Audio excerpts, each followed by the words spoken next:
first, I'd like to welcome our panelists. Today, we really took on this idea of taking your idea to the world, and sort of that challenge of if you're a startup and you have an idea in your head and you want to maybe make a business out of it. What was that like? What's the process for somebody who might be in that same place right now, even under this crazy time of COVID, thinking about starting a business? So really, let's get this started. My goal here is 10 after right now. Jim, Andrew, and Oriana, I'll give you each, I'll call you out on the screen in order. Just give you each about 2 minutes, 3 minutes, whatever feels good, just to share maybe a bit about yourself and maybe the startup. Doesn't have to be a whole lot. And then we can go into some question and answer. I do have a number of questions that I've prepared and I've used in the past that we can use just to facilitate some conversation. But all of you on the phone or on the line here, please feel free to engage and ask questions, unmute your mic and jump right in. Again, I really look forward to having this more conversational style. So Oriana, how do you feel about going first? You want to just say a few things about where you are? And Yeah, my name's Oriana Turley. I'm a registered nurse. I live in Stevensville, Montana, and I am the co-founder of Medicine Mountain Scrub Company. And our aim with our company is really to create an ethical and sustainable kind of mountain-inspired alternative to what's out there in the scrub market, medical workwear. And we recently launched a Kickstarter campaign, which ran for 30 days, and we were able to pre-sell over $36,000 in scrubs and promotional items on our Kickstarter campaign. And we actually broke the $40,000 mark in add-ons once we sent out our surveys. So we feel super proud of that. And we are just brand new. We're just getting going.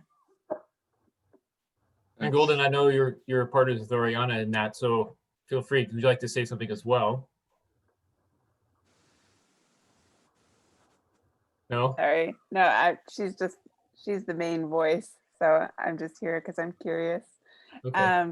But yeah, I joined her about a year ago and we're just a team. The backbone. She's the backbone. And my sister, which is also fun. Her older sister. So Andrew, you're next in my screen. How do you feel about going second?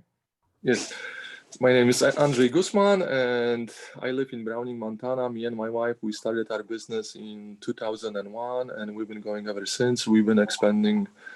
Besides Guzman Enterprises, we also created BeadMatch. That was a venture partnership with a friend from Seattle. 2 years ago, we bought him out. So now we have the BeadMatch by ourselves. And so we are constantly expanding our inventory.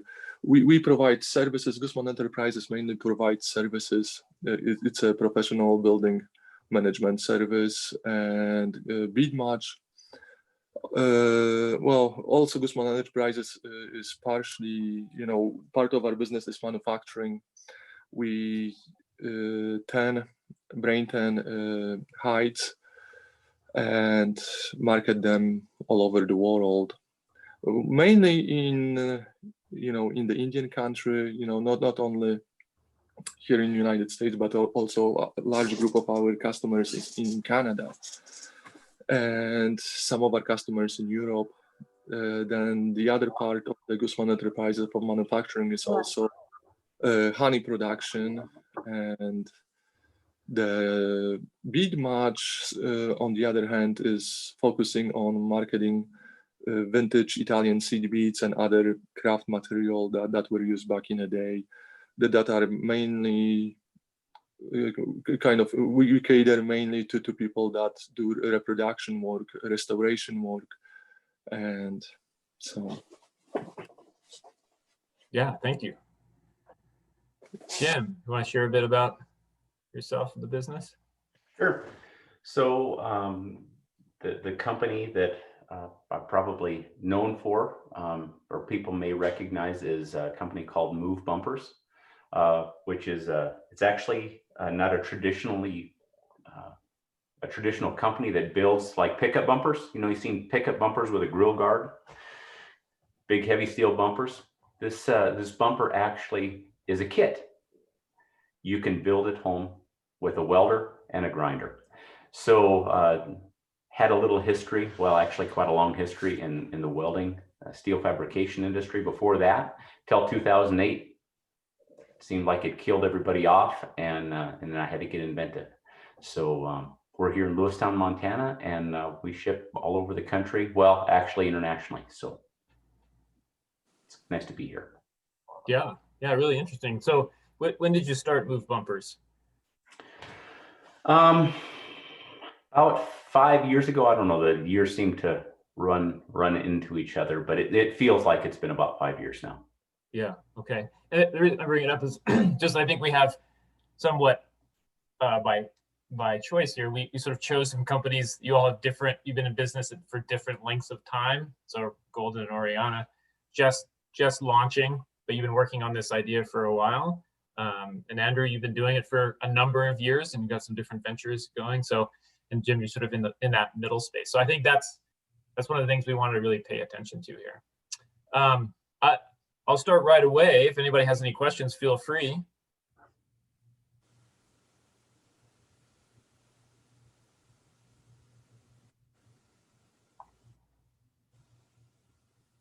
Okay, well, that's one of those awkward silences. Let's start, if you would, Jim, since we just ended with you, would you share a story maybe about how you came to the decision? You said you had to get inventive because 2008 sort of killed everybody off. You were in manufacturing. How did you come to your decision to start this new venture? That's a very good question, and it's actually quite an interesting story. I'll try to keep it brief because I know we have a lot of people to talk to. But in short, I built heavy timber connecting hardware. So the steel connectors for glulam beams and logs, all right? So the big fancy houses or shopping malls, whatever, that's what I did. Well, that went south. And I noticed in our region of Montana, like these bumpers were incredibly popular, and they're very, very expensive. I wanted one myself, and I couldn't afford one. But, you know, I'm a welder. I'm a pretty smart guy. I built these since I was a kid, you know, it's like I'll build it. And so I started going down this road. Well, anybody that has tried their hand at something like that, it's not hard to figure out that it's actually quite complicated to make it look nice. And I thought, you know, well, actually, when I first had approached companies, I asked for the pieces myself. Like, could I just get the pieces and I'll do all of the heavy lifting, like all of the welding and the grinding, all those things that are really expensive and labor intensive. You know, let me do that. Can I just buy the parts from you? No, no, no. Everybody was no. And so, you know, I'm like, well, I still built it myself. And well, things didn't look up business-wise in my world. In fact, the companies that I worked for were just dropping like flies.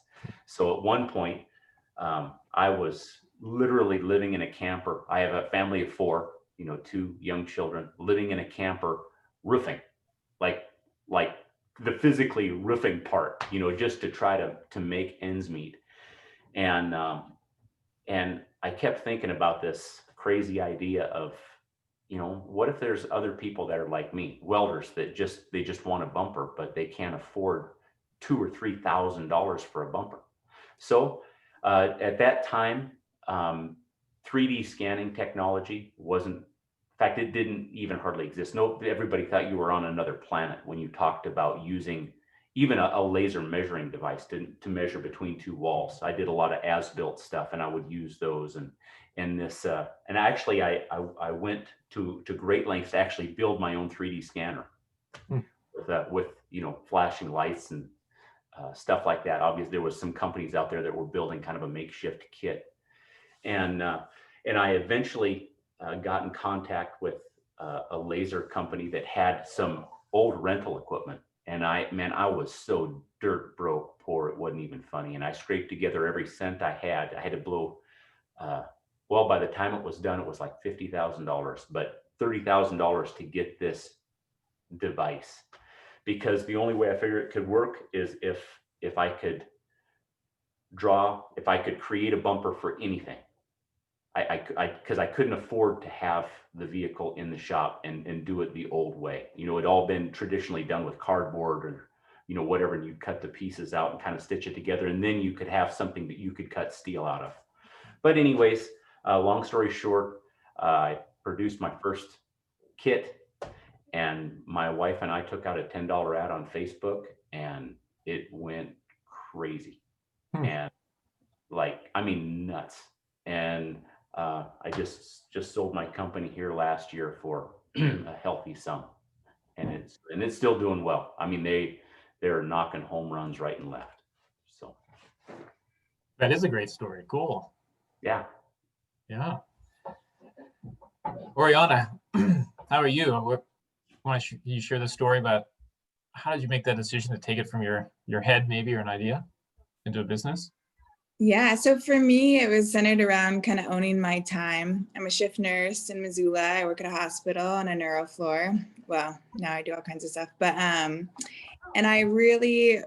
we like to travel a lot, my family, my husband and my daughter and I really wanted to figure out what was next for me, whether that was away from the bedside or entrepreneurship. And I've been playing around with some ideas, but it was probably about 18 months ago that I decided that there was space in this market for something like this, kind of the Patagonia of the workplace, more geared towards sustainability and artisan made, and supporting smaller regional supply chains. So building these supply chains wherever it is in the world that are based in a community. And therefore, like, the recycled materials are recycled there, the thread is made there, the fabric's made there, our cut and sew operations, a women's cooperative, and everything is really centered around those women. And I really just became kind of obsessed with the idea about learning how to rework supply chains in this new and different way. And I ended up signing up for a sustainable fashion accelerator.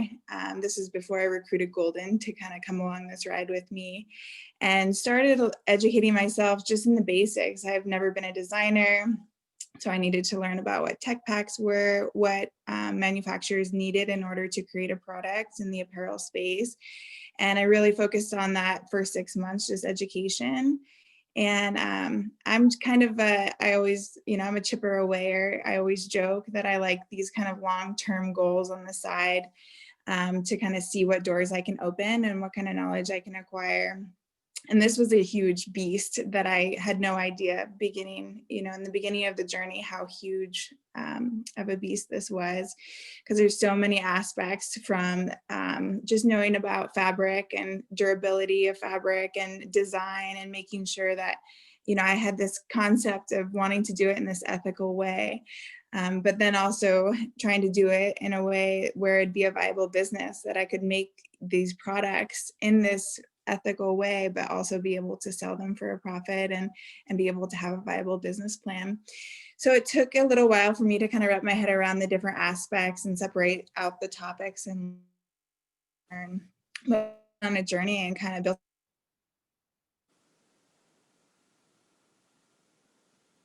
We're losing you a little bit, Oriana.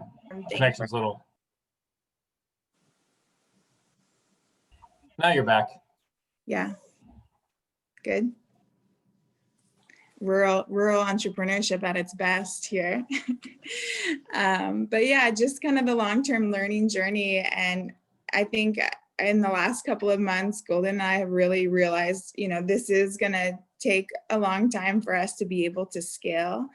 And in an ethical way, of course, it would in some ways be easier for us to go to China and source out fabrics and everything, and kind of go down the routes that have been usual in this space. But we really wanted to forge a new path and do something different, which is more difficult.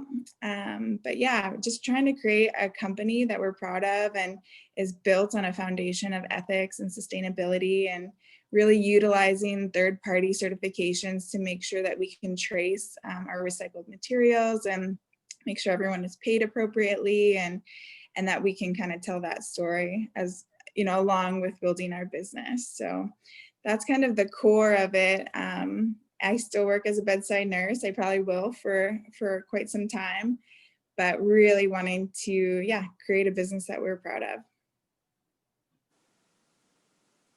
Yeah, thank you. Andrew, I'm not sure, how did you, years ago, or maybe one of the new ventures, how did you make that decision to go from an idea in your head Well, actually, before, well, I came to the United States in 1998, and after finishing school, during that time, for 2 years, I used to work. I used to have my venture. I used to work for a collector in Germany. I used to make beadwork, reproduction work, and then when I came over here, I spent some time. We got to meet my wife. We got married, and then I started working at the federal building, and I worked there for about 2.5 years, and then I ended up leaving. And when I left, my boss, he very quickly found out that he's unable to handle the job. He ended up quitting about 2.5 weeks later. And in the meantime, the tenants of the building, the manager of the building asked, well, what you want us to do? And they just told them, they want me back. And so the management has contacted me if I would like to come back and actually take over the contract. And that's how it started. And ever since we've been just kind of building on it. And through the years, I progressed through the ranks, and then eventually I became the manager of the building and handle all the function of the service. Then in the meantime, other businesses started contacting us to provide the same service. So right now we have three buildings that we are servicing. In the meantime, in 2007, all those years I've been interested in Native American culture, in the craft work, in the craft work, and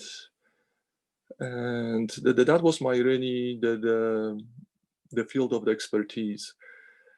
And in 2007, our friend from Seattle, we started a partnership. We purchased a inventory of the old factory in Venice. Back in the day, all the beads till about 1920s, they were coming from Venice, from Italy, that were imported into United States, that were traded with the Indians. And over the years, those factories that they started closing as the factories in Bohemia, in Czech Republic, took it over, and so some of those factories in Italy over time started failing, closing their doors. And in 2006, through our friends from Italy, they were able to locate a warehouse in Venice, and we were able to purchase part of their inventory. What we did, we made several trips there. We picked, all the what we did a lot of research. We gathered samples of the beads that were there, and then we did a lot of research in the museum collections, trying to match those beads to the existing pieces. And once we knew which beads were the best, we basically purchased them, and we've been marketing them ever since. And also over the time, we're expanding our inventory of the that we offer for sale, and we still do. We still add new products, and at any time we are ready to do that, we will do little market research, to see if that product will be popular or not. And so far, everything that we did, we've been very successful, and we are just a small family operated business. We do have some employees, or I should say we had some employees till this spring, till the infection, till the COVID came in and more or less put the lid on that. And so what happened when I came over to this country, I was learning the hide tanning I was very fortunate there was still a few people around, elders that knew how to do that, and I learned the skill from them. And over time, what happened, well, I used to be a mentor for the Montana Youth Challenge, and once my mentoree, he graduated from there, I thought, well, what I can do to help him.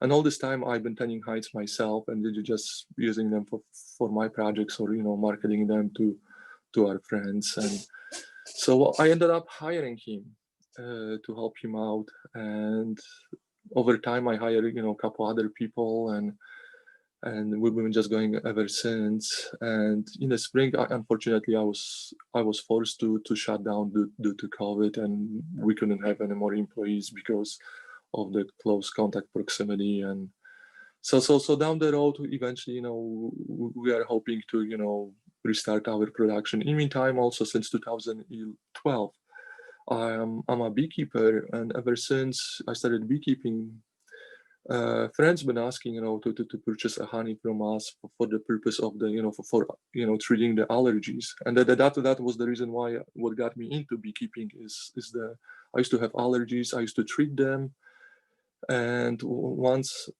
I got rid of the allergies, they took me all of the allergy shots. Well, I should say I took allergy shots, round of the allergy shots that cured me. And about 2-3 years later, they started coming back, and they started coming back worse than ever.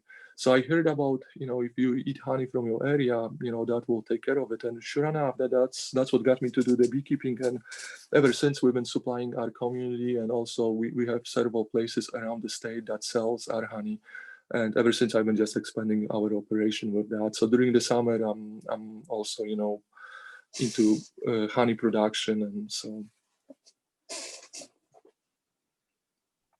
Yeah, thanks for sharing. I mean, you've been doing it for a while. I've got a number of different ventures, and I think it highlights from all three of you sharing one of the things that maybe is obvious to you because you're all entrepreneurs in it, but sometimes for folks that are new at it, I just want to sort of point out is that you all have somewhat different and varied approaches or things that drew you into this, but you all are finding a niche, and you're finding something that you are passionate about and drawn to and needed, and created it, and people are engaging with you because they too have that same desire and wanting to have that either product or service that you're making. So I think even though you've sort of come to it from different things, one of the things I think it's really helpful for people to hear is that alone, their own desire to chase something down might very well be the start of a business.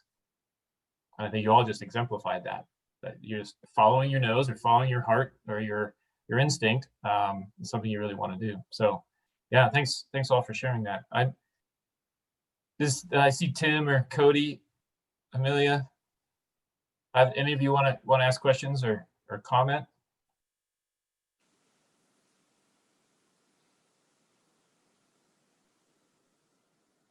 No? Hi, this is Tim. Hey, Tim. I guess not really a question, just kind of a thought. I work for a Native American Development Corporation, and we've started an e-consignment / e-commerce platform to sell Native artists products and goods. So it's a startup, but it's not like a unique type of a business, but it's faced challenging and unique times. And maybe that's a question, is like, how have your businesses adapted during these times to continue to go after the customers, to find them where they're at, especially if you're not able to meet them face to face, or to have, like, a lot of our artists used to be able to have face-to-face markets and bazaars and things like that. And so now they've had to pivot. So what are some of the strategies you could see your businesses doing now, or maybe in the future, to kind of address the current opportunities that are out there? Maybe if I could answer this question first. Basically, well, this is definitely the difficult time for a lot of the businesses.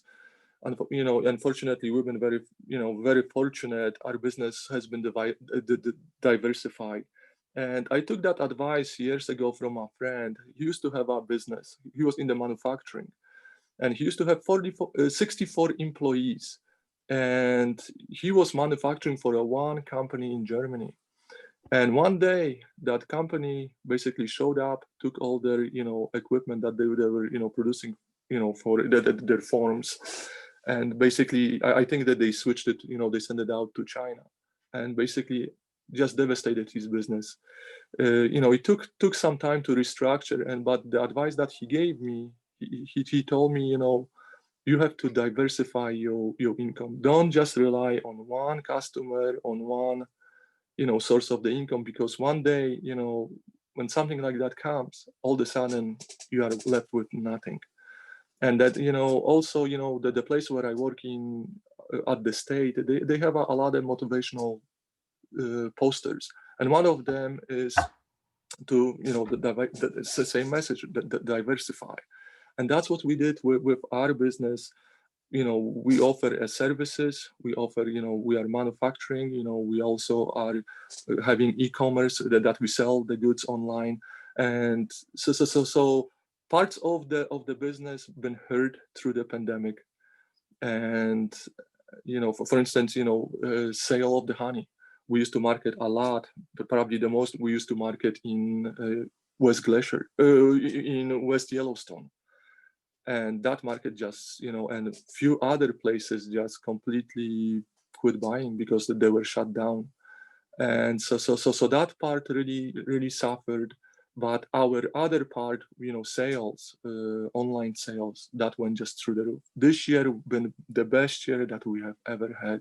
Part of it was due to probably the stimulus, package that fueled the money supply to the market. I really greatly, contribute that, to other friends that are in the same field.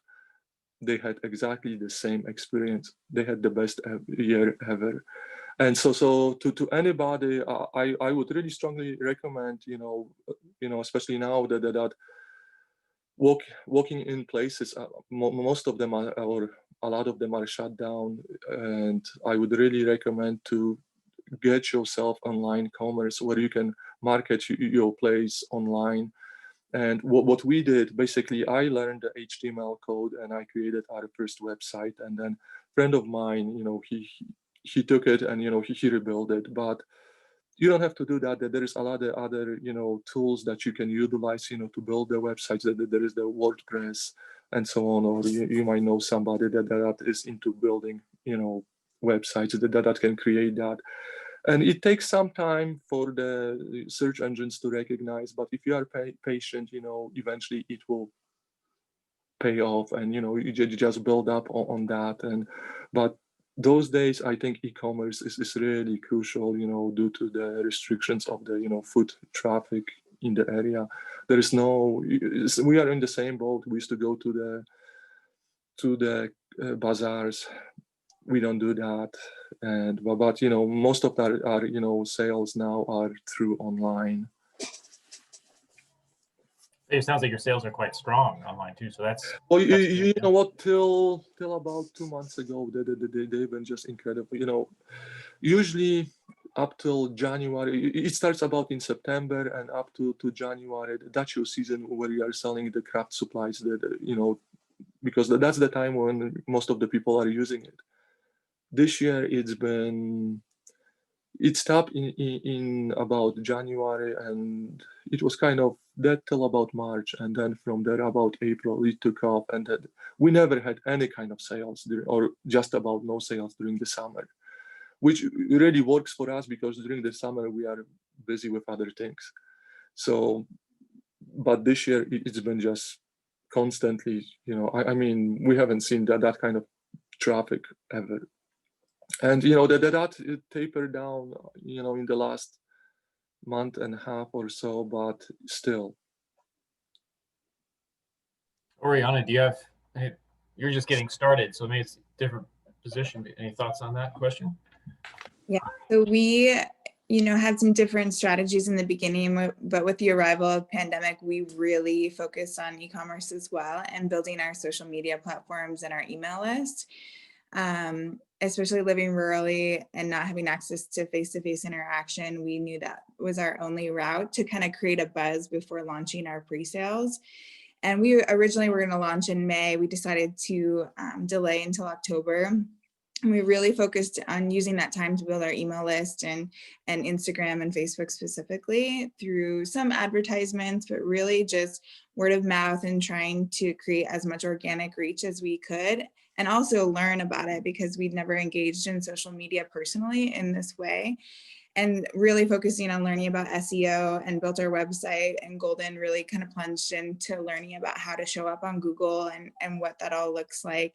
And so 90% of our sales, our pre-sales, came from Instagram and Facebook and directed to our Kickstarter page.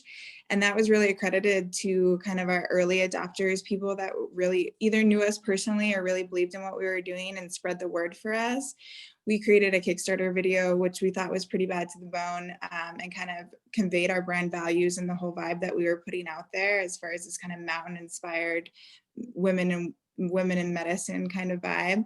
And that was like a huge driver for the launch of our Kickstarter campaign. And in just a couple of days, it reached over 25,000 people organically across social media platforms. And we hit our goal in 3 days on Kickstarter, which was our initial goal was $20,000.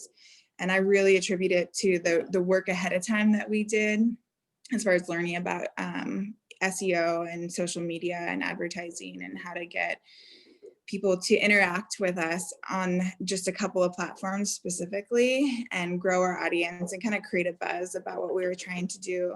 I can hear a woodpecker on my house. But yeah, that really, really helped us drive forward sales. And then on our website, we are pre-selling on just a Shopify website. And with zero advertising, we've accumulated quite a few additional sales as well. And yeah, all from social media and just trying to show up in a couple of platforms really well and connect with people. Does that help, Tim? Answer your question? Yeah, definitely. I just seen what others are doing, and I know that's a big part of it is kind of defining your audience. And SEO is like one of the things that we're looking at, and none of us at our organization are very adept to those types of things. So that's something we're trying to learn and probably going to have to dive into a lot more is to truly understand that side of it, so we could give our artists the opportunity to get their products more access. Definitely. Yeah, Jim. I don't know how much money you have to put towards marketing. I've lived in a situation where I had nothing, and in a situation where I've had quite a bit. And if I might offer one suggestion there, I would agree with Oriana, the identifying like your social media outlets, Facebook, Instagram. Facebook was absolutely huge for us. Like I said, our first ad, we only could afford $10. We had nothing. But there was a couple things that contributed to the success of it. Number one, being honest with yourself and identifying what works and what doesn't work. So say you got $10 to blow and you find, this outlet works good, figure that out, have a couple options and try to systematically identify what is working for your market, what's working for your artists. And then for us, the engagement with our customers was absolutely huge. I mean, like bar none, our likes on Facebook, we only, until we sold the company, we just dropped below a 5-star review. So if somebody had a problem, we took care of it. We got back to them right away. We didn't let the grass grow under our feet in any way, shape, or form. And then, and then the results are there. I remember literally we put our first little Facebook ad out on like a Thursday night. And by like Monday, we had never had a Facebook before in our life. We didn't even know what it was. Just heard that this worked. And by the end of that weekend, we had over 400 likes. And then, in literally a short amount of time, it was 100,000 and then 200,000. And then, but it was always that same principle of the customer. They get it. If they're not happy in this day and age, people talk. And the old adage of you can make one person happy and he'll tell one, you make them mad, they'll tell 10. That applies. So, that's what I would say is just be realistic with with your marketing dollars. Marketing is everything, and you know, be sensitive to what works and what doesn't. I just like to add too, Paul, I don't know if you've ever seen the Santa Fe Indian Market, but they do a really good job on Instagram of highlighting their artisans, and then each artisan has their own profiles and promotes themselves individually. And I follow a lot of the craftsmen and women that are a part of that collective, and they do a really incredible job. They might be good to reach out to just to get a plan. We did hire a PR firm to give us a strategy leading up to launch. It was basically a list of things to do, and that really helped us because it was kind of like a DIY marketing thing. I know the woodpecker is really going for it. But yeah, that might be an alternative too, just to get a DIY marketing plan, because we didn't have a lot of money to put toward marketing because we were just getting going. Yeah, so we've learned a couple of things about entrepreneurship in Montana. One, internet sometimes is slow, and two, sometimes the woodpeckers can disturb meetings. That's how it goes. I think Jim and Oriana both, that's an interesting segue. And one of my questions I had written down here, which is, in that early stage, and Andrew, feel free to jump in here too, but in that early stage, as you're thinking about taking this thing to being a business, were there any what might be fundamental business skills, marketing, finance, engineering, operations? Did you have any of those things already? You feel like, yep, I'm really good at that you then sort of went into your business with? Well, you know what? I always believe, into quality work. If you do a good work, you always will be in demand, and that's basically how it started. With with our business. After we left, they saw, that those shoes are just too big to fill, and if you do, I always say, you got to do your best. If you do your best, the results will follow, and you got never nothing to worry, because you always will be in demand. And at that time, I didn't have any money. I was very fortunate. My boss, basically, they bought our equipment. They just bought our equipment to help us out, and so we really lucked out. We were very fortunate. And you start small, and then you just build on that, and over time just things grow. And but you got to be innovative.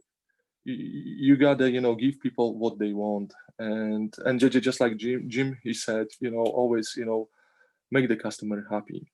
And that was always the key. If you do your best, if you don't cut the corners, you always will do well. And always, I always believe, being honest what you are doing, and the service that you're providing, or the product that you are selling.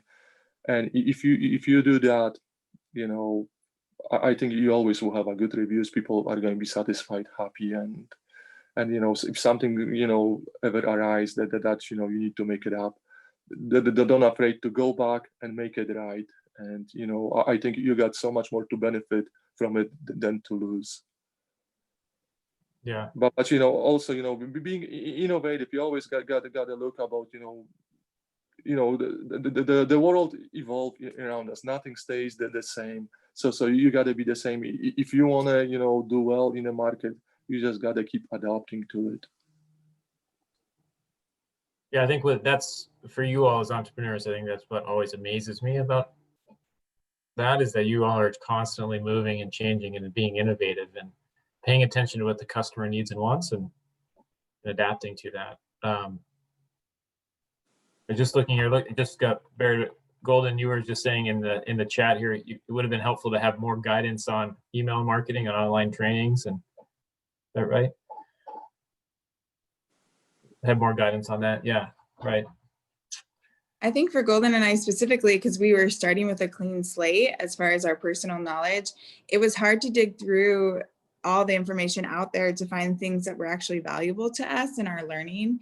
And as far as guidance goes, just being told like, this is a really good course on this topic. This is a really good course on this other topic.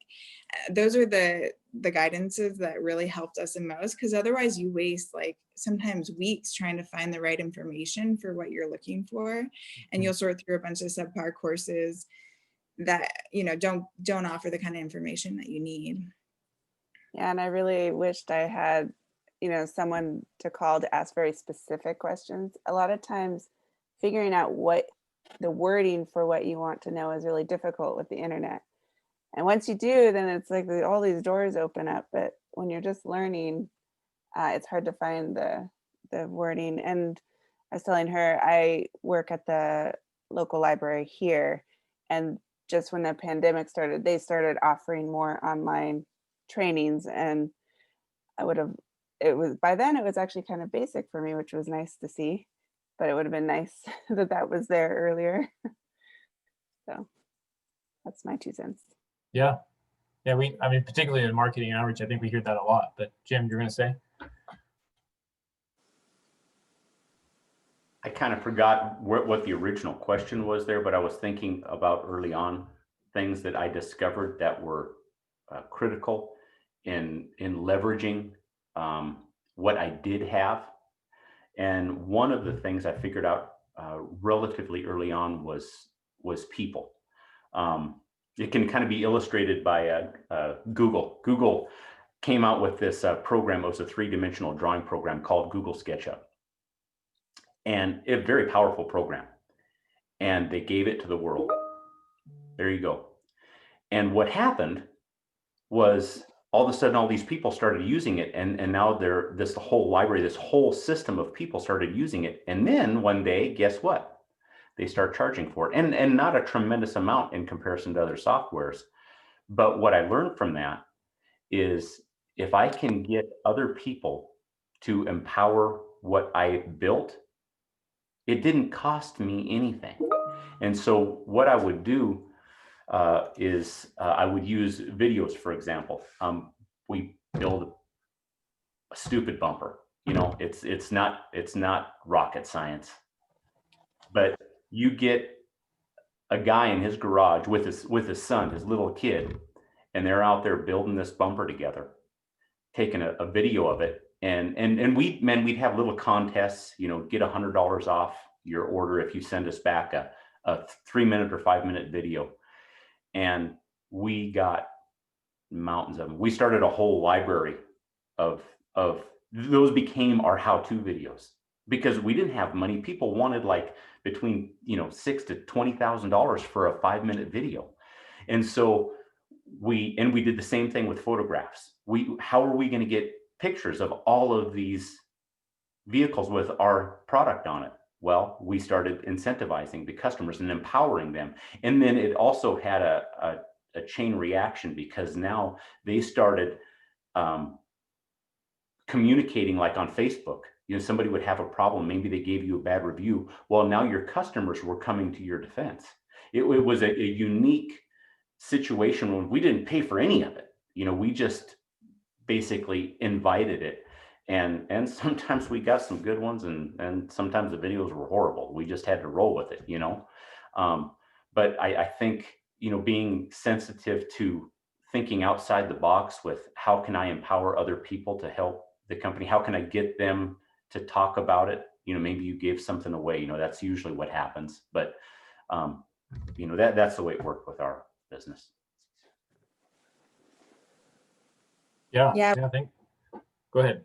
We really found the workplace champion concept to be one of our biggest promoters, is like tapping people that we personally knew and loved us, you know, were invested in us on a personal level, who worked in medicine in different states, and just kind of plugged them and had a very clear ask of like, would you mind telling everybody you know about what we're doing? And, you know, gave them some materials, and that really helped. People got group orders together for our Kickstarter campaign, and they essentially would put together an order set of 12 scrub sets, you know, and then put in a big order on our Kickstarter campaign. And that really drove us forward. And and people were just excited, and they knew us personally, so they could talk about our character and, you know, our history together and stuff. And that really created this larger group of early adopters who are essentially, you know, they're the best marketing that we possibly could have, because they're like, you know, invest in these women because they're going to do what they say they're going to do. Otherwise, it's like you can't convey that in a Facebook ad necessarily. I couldn't agree more with that. Listening to you speak about people doing that for you. First of all, good for you, go team. But man, I'm sorry. I got in the middle of your compliment and I forgot what I was going to say. Maybe it'll hit me later. My apologies. Yeah, we're just working with people or inspiring people to support you. So maybe this will take us away, but so I'm sort of driving in this direction. A lot of times, those of us sitting in my seat, which is to help you as entrepreneurs, feel like we have to tell you that you got your finances in order. Now, I'm not saying that's not important, but I haven't heard any of you say that understanding spreadsheets and finances and banking and all of that has been important. I haven't even heard any of you mention that. Have you just like, well, that's important, but it's a different thing? Or maybe speak to that. How much understanding spreadsheets and finances? Yeah, Jim. So here's what I knew about finances. Nothing. I pretty much I had some very important people in my corner. You mentioned Snowy Mountain Development. They came by a little bit later in the process, but he was as much of a friend as he was my banker. He was instrumental in, well, basically helping me when the whole economy went down. It wasn't really with the startup itself. I already had a pretty good relationship with him, but it's kind of a funny story. The part of banking I understood was I was at actually Snowy Mountain Development here in Lewistown, and the senior bank person there said, "All right, Jim, we've got to stop the bloodletting. This is it. This is your home run. Either you make it now or you lose everything." So that was my reality check on finance. Yeah, I knew when I was making money, my wife handled my books for me, and I simply didn't spend any money I didn't have to. I built everything I needed to myself, and even the computer operated machines, I built them myself, and because I couldn't afford to buy other ones out there. So just not being reckless with the money, and listening to those people when they tell you you better figure it out, and you should change something. Don't keep going down that path of, oh, I can power through this, because yeah, numbers don't lie. Andrew, Oriana? When it comes to the finances, and well, I always did everything on the paper's budget. I never had a lot of money, so everything I had to earn. I had to either build myself or make it myself. Everything I always do it myself. And when it comes to accounting, and at the beginning I always did it all by hand. And then when we started our sale business, I did it by hand, but pretty soon you find out that with all those different prices, numbers, and so on, that's just too much. So I created a spreadsheet, in Excel to help me out. Instead of doing everything, by hand in the paper, I employ, the spreadsheet, which is a great way of keeping track of. You can create a spreadsheet for anything, and there is a lot of for anything that you want to do anymore online. There is tons of videos. If you want to do something, no matter what it is, you just go to YouTube, you put there, and it will show you that there is tons of videos that will show you how to do everything. So spreadsheet or whatever, there are videos about. Then later on, I just thought, well, that's still too much work. So I started using QuickBooks. And oh God, I thank God that I started using QuickBooks.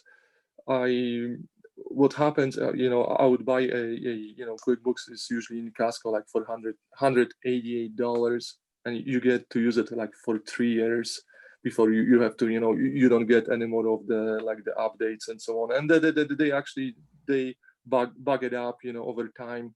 The program, starts, kind of, start having glitches, and that's they're doing, they want you to buy the upgrade. But you can buy for $188 QuickBooks. You enter the data once. You can do invoicing. It tracks all the inventory and it does everything. And you enter it once. At the end of the year, you just print out the report, and it makes it so easy. And I always stress, really good bookkeeping. That's a key to it. You can sleep at night. You don't have to be worried down the road. You're going to receive a letter from IRS or somebody that you haven't done things right. And so spreadsheet, it's a very inexpensive way of doing it. Most of the computers, they already have the spreadsheets, in one form or the other on your computer. It doesn't have to be from Microsoft. There are other, free spreadsheets, programs there that you can employ for, keeping track of your, of your expenses, inventory, whatever. Yeah. But Sorry, Andrew, if you can spend a few dollars and buy yourself a QuickBooks, it makes the world difference. And that's what I use, and I've been using it since 2000, I think 7 or 8, and I've been using ever since, and I love it. I use it for all our businesses, for Beatmatch and Guzman and Enterprises, because the ease of, you enter data once and it's there, at any time you can check. It tracks your sales, it tracks your inventory. I'm not an expert on QuickBooks, but the things that I do, it can do a lot more than what I'm using it for. And once again, there are tons of videos online that will show you step by step how to enter everything, how to use it, and I love it. If you can spend a few dollars on that, you won't regret that. Yeah. And I think just being to track it to somehow, and I think my point is, sorry, Ariana, we're coming to the top of the hour, so I want to respect all of your time. We're just gonna spend an hour here, but I think the point being is all of you spoke to the importance of the customer and the importance of really working hard with people and working hard on the marketing part of it and focusing really on the ideas and the business itself. And yes, finance is important and paying attention to the money is really important, but it isn't the thing that makes it run, right? So really quickly, we're at the top of the hour, so I do want to just let you all go, but I would like, if you would all who participated in here, if you would share an email, or you could pop in the chat here and we'll pick it up on the recording. Any other ideas or topics, or if you'd find something else useful for getting together and networking. So I'm going to jump to another meeting as well here just in a minute or two, so the chat won't be open too much longer. But thank you all. Thank you, Andrew. Thank you, Jim. Thank you, Oriana and Golden, for being on here, and thanks for the participants. We have another one coming up next week, kind of similar topic with a few more panelists, so feel free to jump in. But I really appreciate your time and sharing with us today. Thank you. Good day. Take care, everybody. Bye.